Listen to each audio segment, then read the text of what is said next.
بسم الله الرحمن الرحيم. الحمد لله رب العالمين، والسلام على المصطفى صلى الله عليه وسلم وعلى آله وصحبه أجمعين، وبعد. الإخوة، السلام عليكم ورحمة الله وبركاته.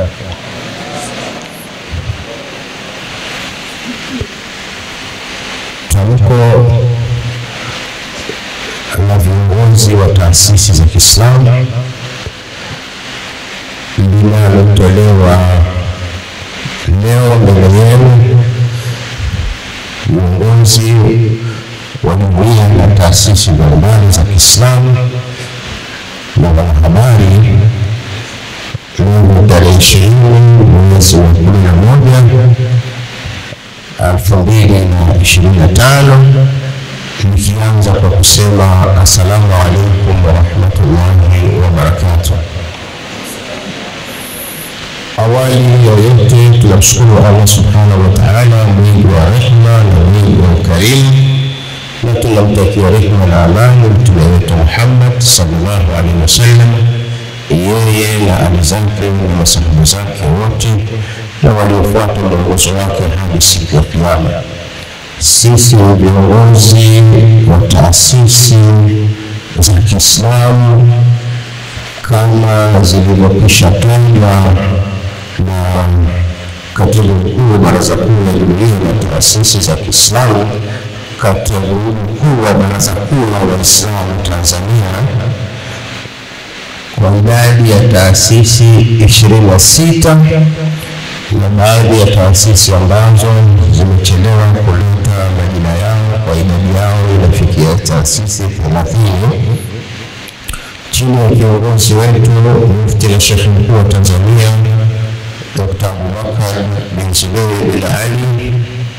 Tumekutana leo tarehe 20 Novemba 2025 katika itikafu hapa msikitini, msikiti wa Mfalme wa Sita, Mfalme Muhammad, ambapo pia ni makao makuu ya BAKWATA au Baraza Kuu la Jumuiya, Baraza Kuu la Waislamu Tanzania.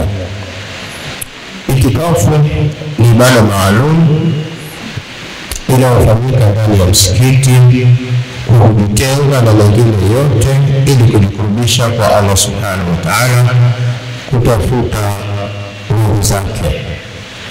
Ibada hii hutumiwa na waumini kufikisha vilio na dua zao kwa Mwenyezi Mungu subhanahu wa ta'ala, asiyeshindwa na jambo lolote.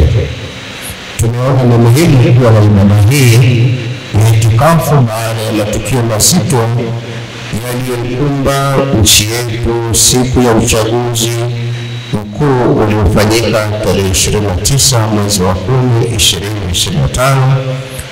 Tumefanya hivi ili kutii amri ya Mwenyezi Mungu subhanahu wa ta'ala kama inavyosomeka katika Qur'an, fafirru ila Allah inni lakum minhu nadhirun mubin. Tumekusanyika pia kuitikia wito wa Mola wetu usemao, ya ayyuhalladhina amanu ittaqullaha wabtaghu ilayhi wasila, ambayo tafsiri yake inasema, enyi mlioamini, mcheni Mola wenu, tokeni ngazi ya kufikisha maombi yenu kwake kwa ibada. Hii katika sura Al-Maida aya 35. Ndugu waandishi wa habari, ndugu viongozi wa jumuiya na taasisi za Kiislamu, mtakumbuka kuwa kampeni za uchaguzi mkuu wa siasa 2025 zilifanyika kwa njia ya amani na utulivu. Upigaji kura ulianza vizuri katika mikoa mingi, ambapo wananchi walijitokeza kupiga kura kwa amani hadi jioni bila ya kuwepo vurugu. Hata hivyo, katika baadhi ya mikoa kulijitokeza fujo zilizolenga kuvuruga zoezi la kupiga kura na wakati fulani kuhesabu kura. Katika vurugu hizo, nyumba na vituo vya mafuta vilichomwa, miundombinu ya umma iliharibiwa, biashara za watu binafsi zilivamiwa na kuchomwa moto, vituo vya polisi vilishambuliwa, ofisi kadhaa za chama kimoja cha siasa zilichomwa moto, majengo ya serikali kuu na serikali za mitaa zilivamiwa na kuchomwa.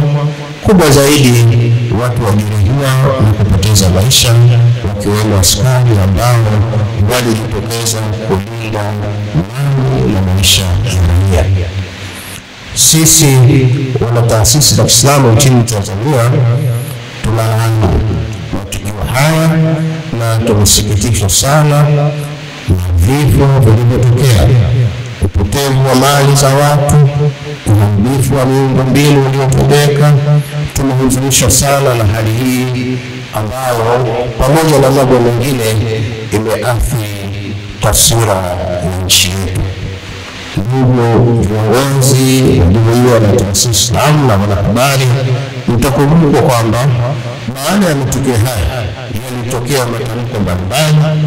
Yapo matamko yanayotaka wananchi watulie, maridhiano yafanyike ili nchi yetu irejee katika hali yake ya kawaida.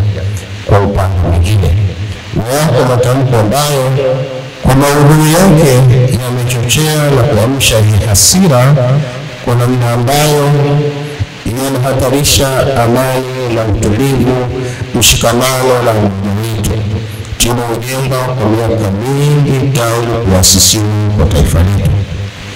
Kutokana na hali hiyo, tumeingia katika itikafu hii kumkimbilia Mwenyezi Mungu Subhanahu wa Ta'ala, Mola wetu, kwa dua na ibada, kuwaombea wote waliofariki na waliopata hasara. Tunamwomba Mola wetu awape badili ya kile walichokipoteza au walivyovikosa, na tunambembeleza Mwenyezi Mungu Subhanahu wa Ta'ala atushike mkono katika kutafakari njia sahihi ya kuimarisha nchi yetu, na tunamwomba atupe nguvu na busara ya kukikabili kipindi hichi kikubwa bila mpasuko, ili wananchi wote tuendelee kuishi salama na amani. Baada ya kutafakari kwa kina, tunatamka na kuazimia mambo yafuatayo. Kwanza, kupokea kwa heshima kubwa na kuunga mkono hotuba ya Mheshimiwa Rais Dr. Samia Suluhu Hassan, Rais wa Jamhuri ya Muungano wa Tanzania, aliyotoa katika uzinduzi wa Bunge la 13 mjini Dodoma tarehe 14 Novemba 2025. Namba 2, tunaunga mkono hatua ya Mheshimiwa Rais kuunda tume huru ya uchunguzi yenye madhumuni aliyotamka kwenye hotuba yake.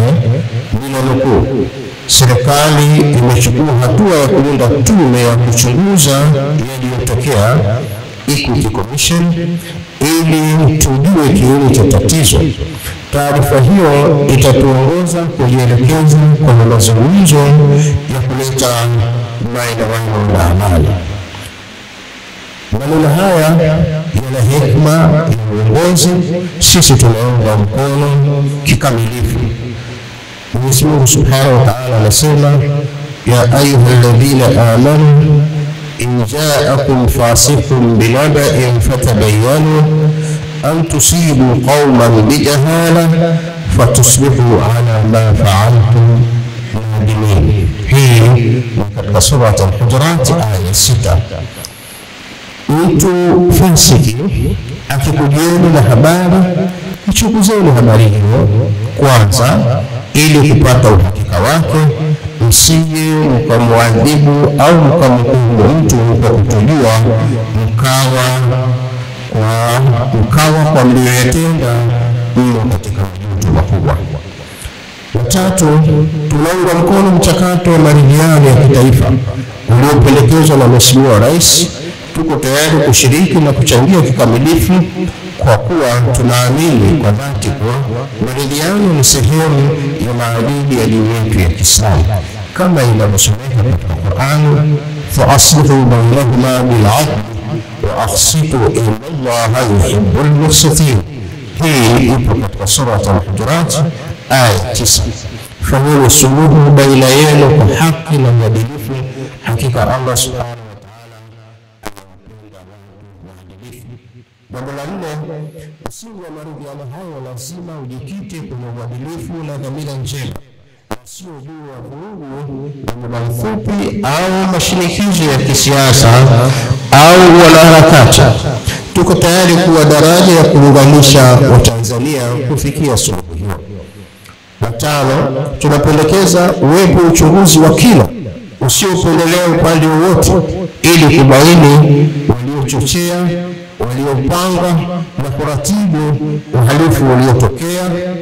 Uchunguzi huo lazima ufanywe kwa watu binafsi, wanasiasa na taasisi mbalimbali zilizomo ndani ya jamii yetu. Jambo la 6, maridhiano kamwe yasiwe kichaka cha kuficha uhalifu.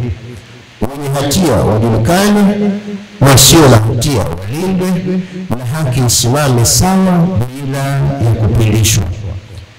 7, mchakato wa maridhiano pamoja na umuhimu na ulazima wake kama usizibe macho tukashindwa kuoa mzizi wa fitna uliozaa maafa haya yaliyoitikisa dola na taifa letu. 8, serikali iangalie kwa jicho la huruma wale wote waliopoteza nafsi za ndugu zao, kuharibika kwa mali zao na biashara zao, pia iwafariji kutokana na majanga hayo yaliyokuta. 9, tunaipongeza serikali kwa kutambua kuwa miongoni mwa waliokamatwa kulikuwemo vijana na wananchi waliofuata bila ya dhamira mbaya. Juhudi za kuwatambua na kuwarejesha katika familia zao kwa ya uadilifu tunayoiunga mkono. 10, kwa kuwa dini zetu zote Tanzania zinapinga uhalifu, chuki, uharibifu wa mali na machafuko, inawapasa viongozi wote wa dini kuikanya jamii dhidi ya uovu huu, kuhimiza kusameheana na mshikamano baina yao, na sivyo nchi yetu haitopona jeraha hili baya lililotupata. 11, tunataka Waislamu na Watanzania wote kwa jumla pale wanapolazimika kudai haki zao, iwe ni serikalini au popote pale katika nchi yetu, wadai haki hizo kwa kufuata taratibu na sheria tulizoziweka katika nchi yetu, kufuata sheria na taratibu katika kudai haki, kuhakikisha kwamba haki ya Tanzania wengine nazo hazivunjwi. 12, tunawauliza madawati mbalimbali ya dini zetu yanayotuunganisha na wenzetu wa dini nyingine kufanya haraka kuratibu mkutano wa viongozi wakuu wa dini kwa lengo la kunusuru nchi yetu na kuirejeshea amani yake. Tunao wajibu wa kuhakikisha kwamba tunaendelea kuishi kwa umoja na mshikamano. Tunawaomba wote katika kipindi hichi kuendelea kuwa watulivu, subira kwa haya yaliyotokea. 13, tunaomba Tanzania wasikubali kuchochewa na mijadala inaendelea katika mitandao ya kijamii na majukwaa mengine yanayopandikiza chuki za kidini, kikabila, kikanda au ubaguzi wa aina yoyote. 14, tunawaasa vijana wetu kuitumia siku ya tarehe 9 Disemba au tunawaasa vijana wetu kuitumia siku ya tarehe 9 Disemba kukaa nyumbani na wazazi wao, kuliombea taifa letu na kufanya ibada kama sehemu ya kudumisha amani na utulivu wa taifa letu. Pia tunawaasa usishiriki katika mkusanyiko yoyote siku hiyo, kwani inaweza kuchochea fujo na vitendo vya uhalifu. 15, tumebaini kuwepo kwa hila za kupandikiza katika jamii yetu hila ya chuki, uhasama na majaribio ya kutuunganisha na kutugawanya kwa misingi ya dini. Tunawaasa viongozi wetu wa dini wote popote pale walipo kuzikataa hila hizi na kuwaelimisha waumini wetu juu ya hatari zake kwa umoja na mshikamano wetu wa kitaifa. 16, tunawaagiza Waislamu wote katika misikiti yao, madrasa zao, zawia zao, vyuo vyao na katika kila mkusanyiko wao na kila mmoja wetu katika ibada zake kumwomba Mwenyezi Mungu Subhanahu wa Ta'ala arejeshe na kuidumisha amani yetu iliyotetereka, kama Qur'an inasema qul man ya'budu bikum rabbi lawla du'aukum faqad kadhabtum fasawfa yakunu lizama. Hii utaipata katika sura Al-Furqan aya 77. Sema ewe Muhammad, hana haja ya kujipendekeza kwenu, hawajali hali ya kuwa nini halimuombe. Namba 17, tunaonasi viongozi na Waislamu wote kuepuka kauli za matamshi ambayo yanachochea na kuhamasisha mpasuko katika jamii. Mheshimiwa Mufti anatoa rai tutumie maneno ya kauli za kujenga na kuleta umoja na kuwa daraja kati ya Waislamu na baina yetu na Watanzania wengine wasiokuwa Waislamu. Tanzania ndio nchi yetu, hatuna nyingine. Tuinusuru amani yetu isijaribiwe au isichezewe. Sisi taasisi za Kiislamu tunalinda amani hiyo kwa gharama yoyote, au sisi taasisi za Kiislamu tutalinda amani hiyo kwa gharama yoyote. Tunamwomba Mwenyezi Mungu Subhanahu wa Ta'ala atukubalie itikafu yetu, atuepushie fitna, atuunganishe nia yote na Watanzania wote, atuongoze katika maamuzi ya heri yanayoletea taifa letu mustakbali mwema. Wassalamu alaikum warahmatullahi wabarakatuh. Kwa niaba ya jumuiya na taasisi za Kiislamu, wassalamu alaikum warahmatullahi wabarakatuh.